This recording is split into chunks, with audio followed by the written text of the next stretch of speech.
and welcome everyone to our first quarter earnings call. Joining me today are Mr. Pedro Heilbron, Executive Chairman and CEO of Copa Holdings, and Peter Donkersloot, our CFO. First, Pedro will begin by going through our first quarter highlights, followed by Peter, who will discuss our financial results in more detail. Immediately after, we will open the call for questions from analysts. As a reminder, Copa Holdings financial reports have been prepared in accordance with international financial reporting standards. In today's call, we will discuss certain non-IFRS financial measures.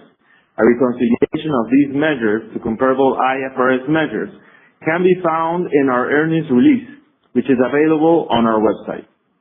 Our discussion today will also contain forward-looking statements, not limited to historical facts, that reflect the company's current beliefs, expectations, and/or intentions regarding future events and results.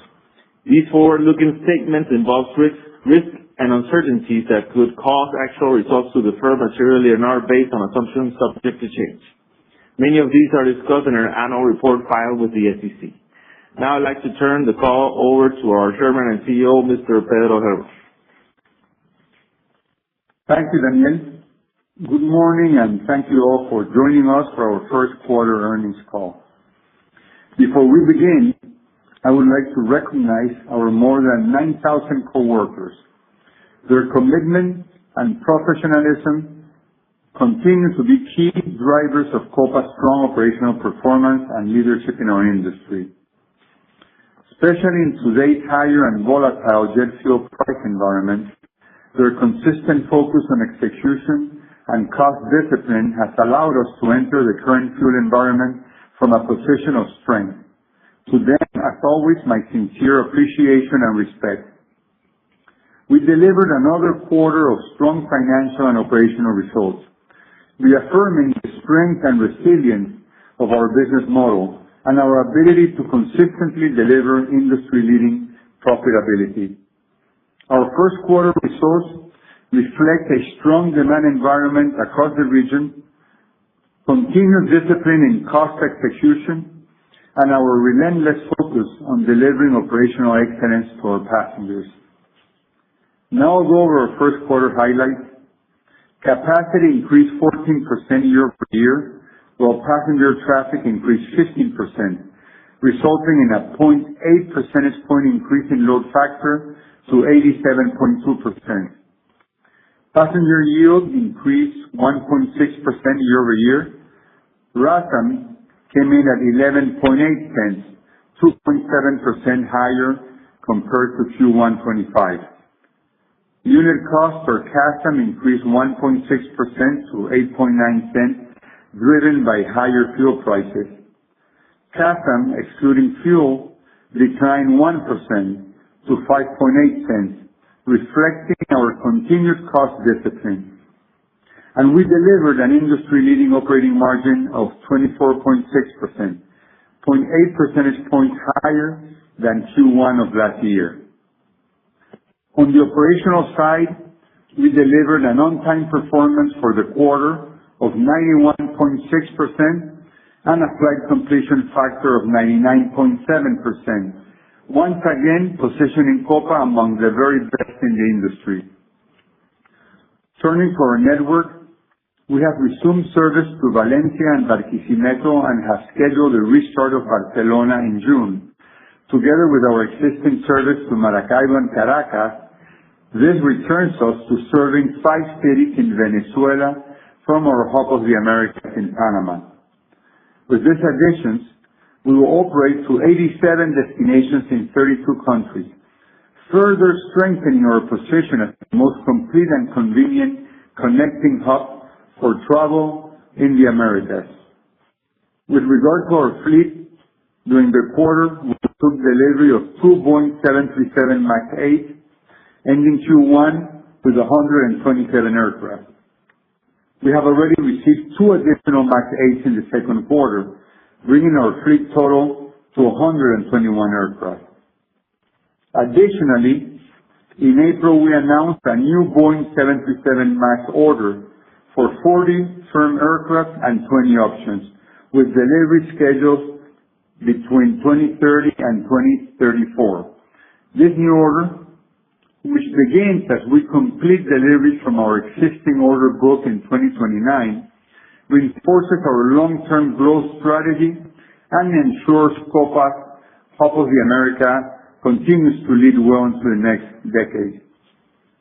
As always, we maintain significant flexibility in our fleet plan, thanks to options, flight rights, lease expirations, and unencumbered aircraft, which provide us the ability to adjust our growth plan if needed. Turning now to the current environment of higher and volatile jet fuel prices. Throughout our history, we have successfully navigated periods of increased fuel prices and volatility, consistently delivering strong financial results supported by the effectiveness of our business model, low cost, and disciplined execution.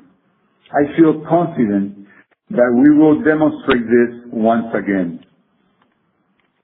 To summarize, we delivered strong industry-leading profitability in the quarter.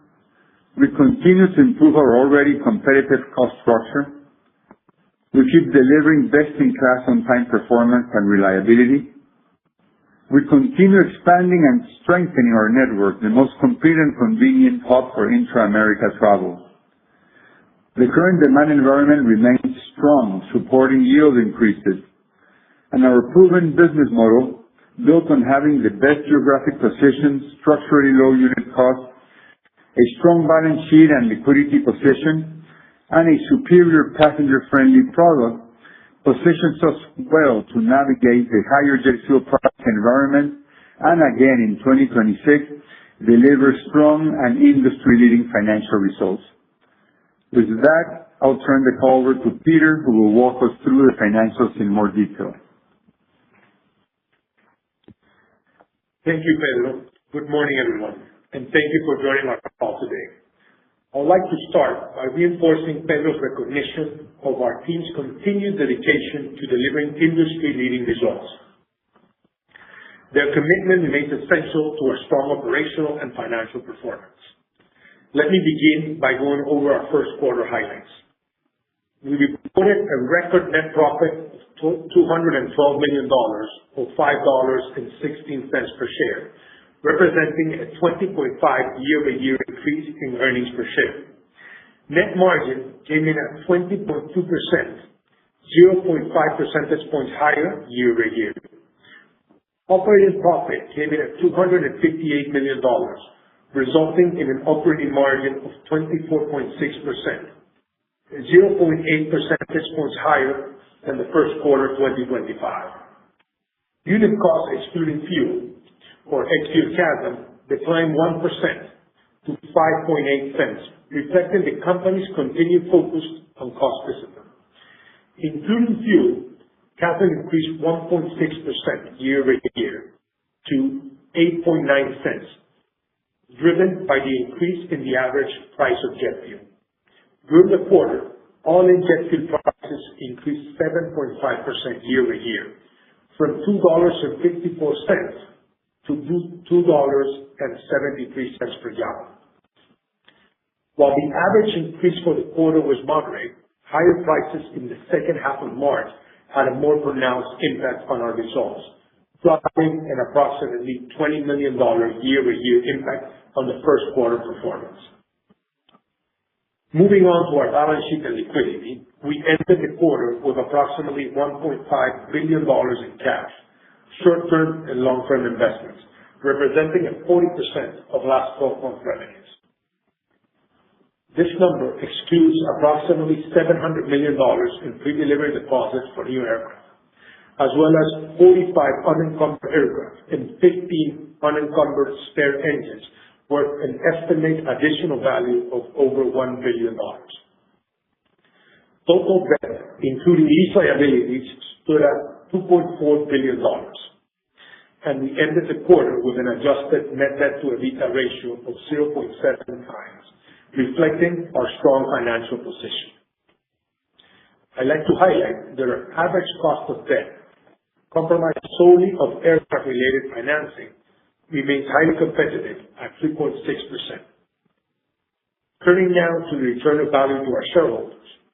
the board of directors has ratified the company's second quarterly dividend for the year of $1.71 per share to be paid June 15 to all shareholders of record as of May 29th. Additionally, during the quarter, we repurchased $45 million worth of shares, representing approximately 1% of the total outstanding shares. Finally, turning to our outlook, we continue to see a robust demand environment across the region. Our effective business model, combined with continued cost discipline, position us to continue sustaining strong financial performance.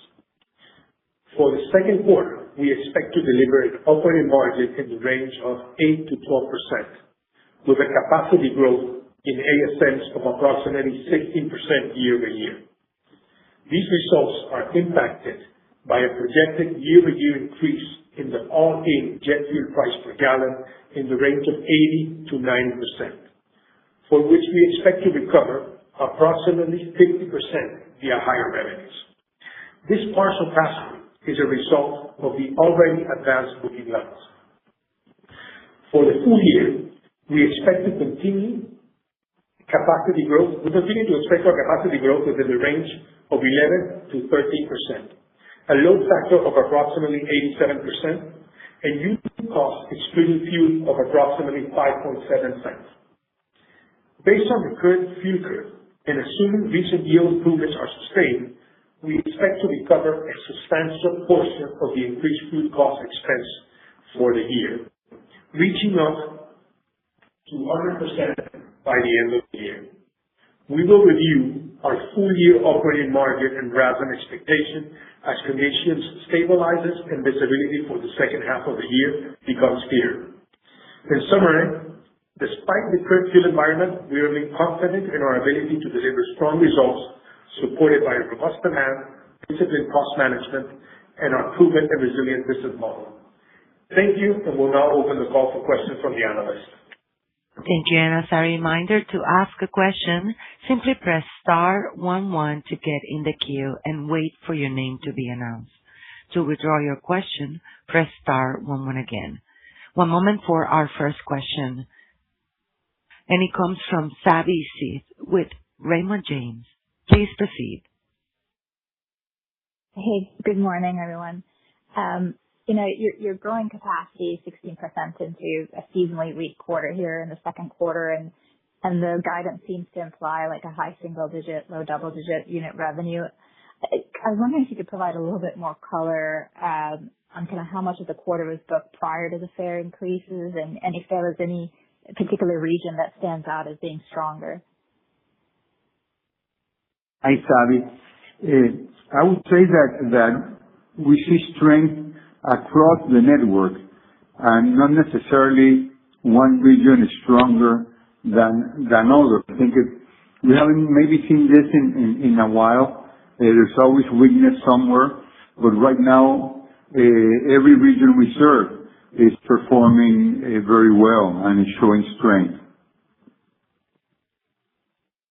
That's helpful, Pedro. And maybe just following up on that, some of the local currencies are much stronger lately. I know you price your tickets in US dollar, but just wondering with the purchasing power strength, what kind of a tailwind that had in like 1Q and what you're thinking it is in 2Q. Well, I think that will always play a positive role when currencies are stronger in Latin America. We've been asked that question before, and the answer has always been that we tend to benefit more from stronger Latin American currencies than the opposite, because we do generate a little bit higher percent of our traffic down south than in the other direction. And if we look at the main currencies of Latin America compared to 1 year ago, most of the important ones, or the larger markets, are up double digits. So yeah, that of course plays a positive role in what we're seeing. That's helpful. Thank you. Thank you. Our next question comes from Duane Penningworth. Duane Penningworth from Evercore ISI. Hey, good morning. Maybe just to continue right there, can you quantify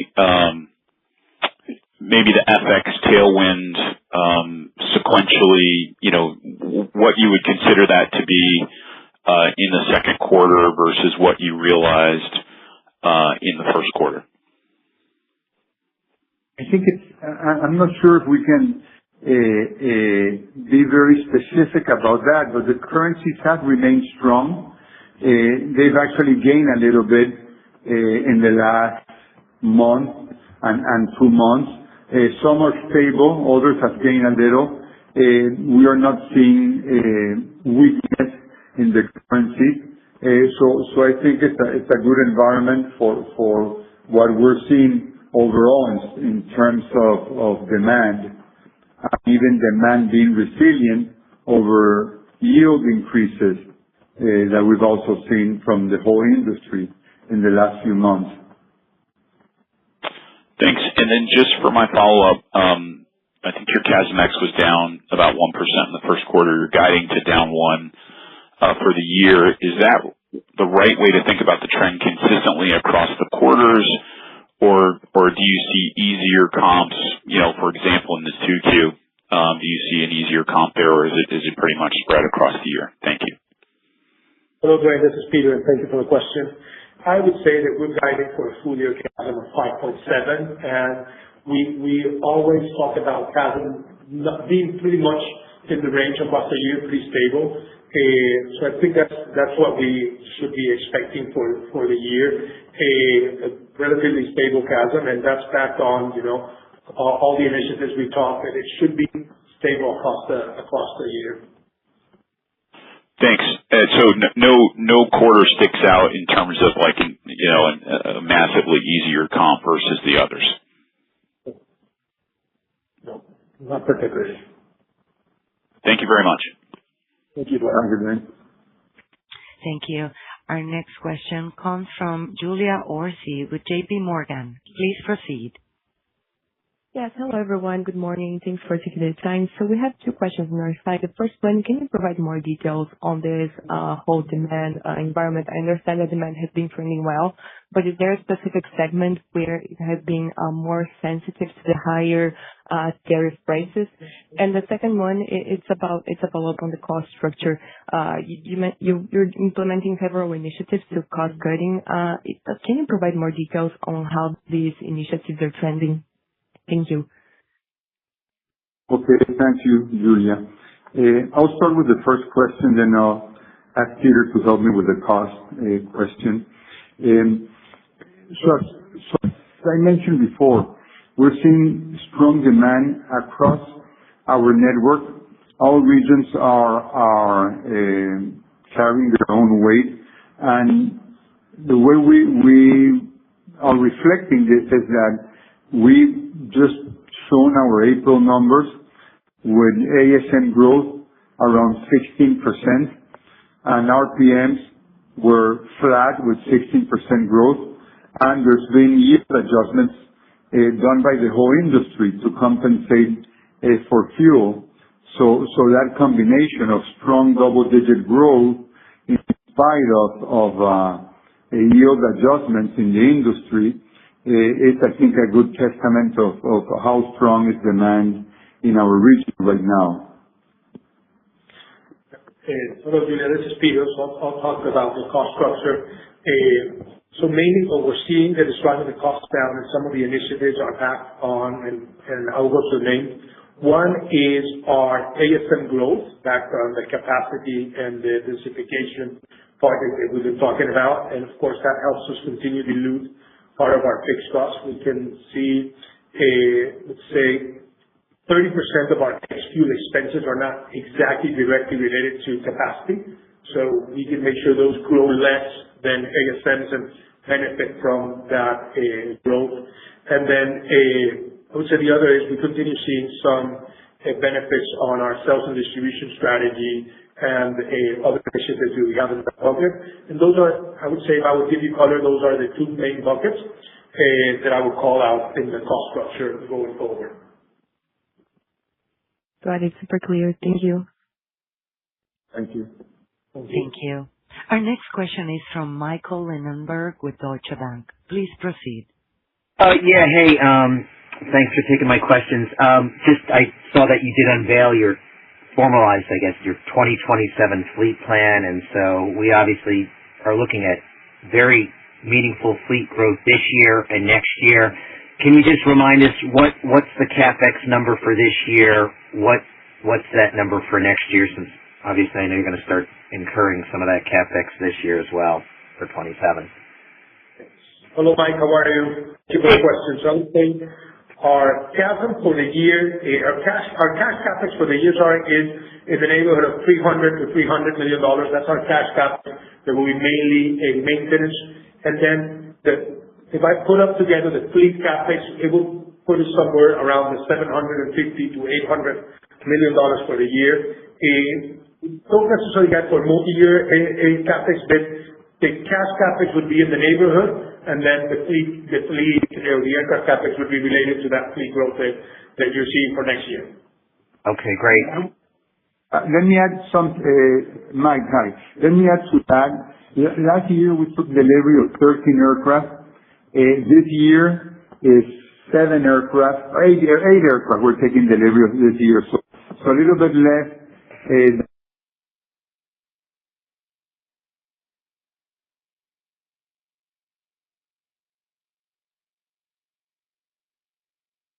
environment as needed, as we've done before. We never roll the dice without a parachute. Now, I know those two things don't go together, but you know what I mean. Yeah. Yeah, no. I like the context because it seems like that you've sort of been at this level for the last couple of years. This isn't really all that extraordinary now that you're getting airplanes. Exactly. And then my second question is, look, we're in a really high fuel price environment, and you're still able to put up double-digit operating margins, even what will be your seasonally weakest quarter. You're at least the potential to hit that. And so you can grow in this environment. And I suspect that many of your competitors cannot. And I'm just curious, from a competitive capacity perspective, what you're starting to see in the market that you're sort of full steam ahead, maintaining your full-year ASM growth. I suspect that we're going to see others scale back. Any color on what you're seeing in the region? I mean, obviously, Spirit going away, there will be some benefit there because there was some competitive, at least on one-stop flights. But anything else? Thanks for taking my question. Yeah, thank you, Mike. Besides the obvious of Spirit going away that you just mentioned, we haven't really seen any particular movement from the rest of the airlines serving the region. We haven't seen any capacity pullback in response to the current fuel prices. That is not to say that it might not happen in the future, but we haven't really seen anything up to now. Okay. Thank you. Thank you. One moment for our next question, please. And it's from Alberto Valerio with UBS. Please proceed. Hi, gentlemen. Thanks for taking my question. Congrats for the results. My question mainly two.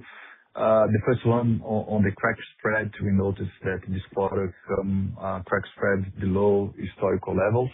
If we can consider that for going forward, or if it's just for this quarter, if you have any benefit in Panama. The second one is about the guidance for the year. Can you consider it as a nominal pass-through on the fuel price, or can we consider it as recovering the margins of 22%-23% for the full year? Thank you very much. So I'll take the first one.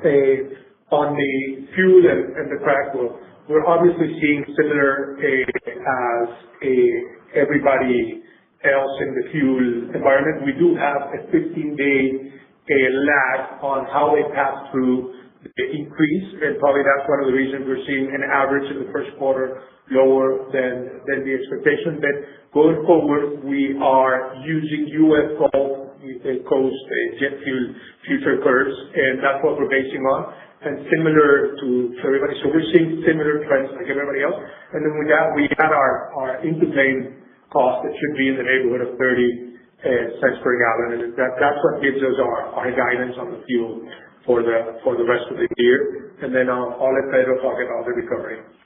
Yeah, well, I think when we talk about guidance for the year or the rest of the year, for that matter, there's still many unknowns and many variables that come into play, starting with fuel, which is what's having the greatest impact right now. We don't really know in which direction fuel is gonna go the rest of the year. We're following the guidance, the fuel curve. We're following the fuel curve, and if we go by the fuel curve that we have right now, the yield increases that are already in place, and the fact that for the second half of the year, bookings are much lower, because that's just how the booking curve works, means that those yield increases that are already in place are going to have a more significant impact in the second half of the year than what they were able to have in the second quarter. We were already sold or booked around 40% in the second quarter when this conflict and fuel prices hit us. So we could not do anything about that 40%. For the second half of the year, it's much different. Bookings were much lower. So our guidance is based on that. Current yield adjustments that are already in place, a fuel curve which no one controls and is very volatile, and the bookings that were already in place for the yield adjustment. Those are all variables. Well, the booking is not a variable that's going to change, because that's going to improve at the new yields. The yields depend on competition and demand, which right now demand looks very strong and competition is being rational. And then the fuel curve might be the one variable that no one really can predict. Fantastic. Thank you very much. Thank you. Thank you. For our next question, please. It's from Daniel McKenzie of Seaport Global. Please proceed. Oh, hey, good morning. Couple questions here. Just going back to Mike's question, just given the high-priced fuel environment, is it your sense that there could be some strategic opportunities that come from this? Like, let's say if fuel prices continue to rise. And then related to that, if we just kind of think about the supply chain of Latin America, are there refineries in some countries that are disproportionately reliant on Iran that, sort of are, catching your radar? Well, from what we can see, and from speaking to our fuel suppliers, we think we're in a good position in terms of supply. Our oil comes mostly, the oil that gets refined and turned into jet fuel comes mostly from the U.S., from Mexico, and other countries, Venezuela, Colombia, etc. So it all comes from this part of the world. It's not affected by the Strait of Hormuz. Of course, fuel prices are international, and so regional supplies don't change the WTI or Brent prices. But in terms of having the availability of the jet fuel, we're in a good position. And, in the times we're living, that's actually great. Yeah. And then, this second question came, directly from an investor. It's actually something I've wondered about in the past, but, have you ever,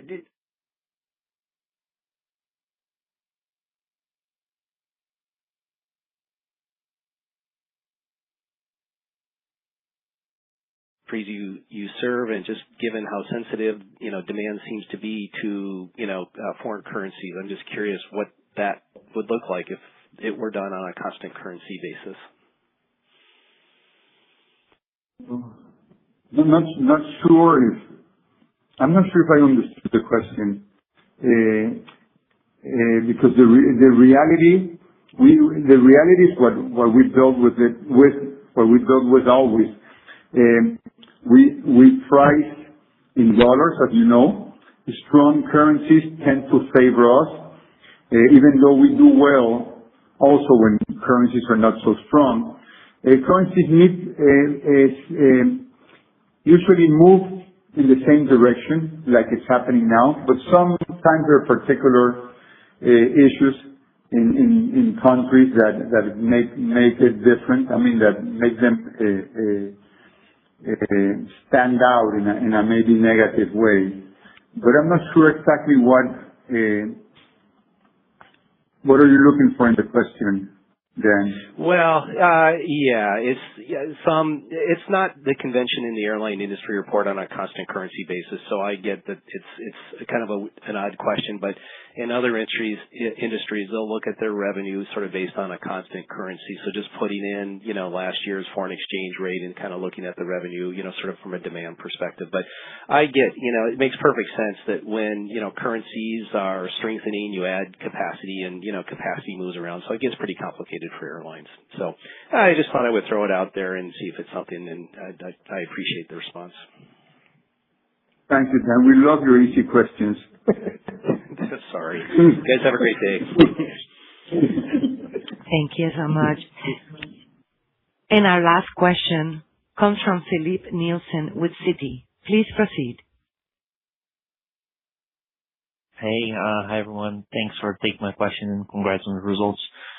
Just wondering, back on the capacity subject, trying to understand here, how are you allocating this capacity between the multiple regions, and trying to understand if within this growth of capacity, strong growth of capacity in the first half of the year, second half a little bit lower as per your guidance, are you seeing any maybe shifts from one region to another in order to accommodate for higher pricing?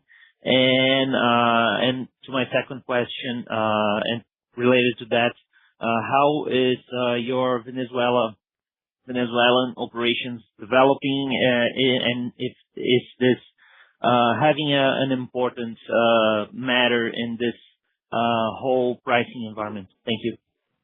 Yeah. Okay. Thank you, Philippe. A few things. If we go back and we look back a few years, we have been growing capacity much less than our competitors. Just for lack of enough deliveries, we would have liked to have grown capacity faster in 2024 and 2025. We just didn't have enough planes coming in. So this year is different, and we needed that capacity from before, and it coincides with strong demand on top of it. So we have so many options in terms of where to fly our planes. But given the current crisis, we are shifting capacity a little bit, not in a significant way, but shifting it towards more profitable. Our whole network is very profitable, of course, as you know, but we're trying to shift towards needed most, or where it can be even more profitable. So that helps us also compensate for the higher fuel. But nothing is very significant, because we have strong demand in most of our network. Venezuela. You mentioned Venezuela. Thank you. Yeah. We're going back.